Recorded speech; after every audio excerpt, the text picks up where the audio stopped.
Hey guys, welcome back again here in my shorts. I'm going for a salon service with my mom. घर में शादी है तो ये सारी छोटी छोटी चीज़ें स्टार्ट होती है. So I'm all done with my blow dryer and head wash.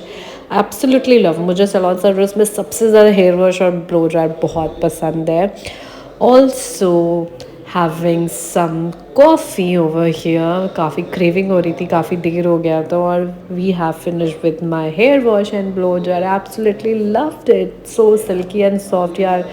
New types of hair. Also I have done some cleanup too जो कि record नहीं किया as usual. And craving हो रही थी थोड़ा मोमोज खाने की. Finally after some ages I'm having momos with my mom. Me and mom are enjoying together. यहाँ पे थोड़ा थोड़ा clean up का glow दिख रहा है. I think so. Anyways, that's for it. See you soon in my next shot.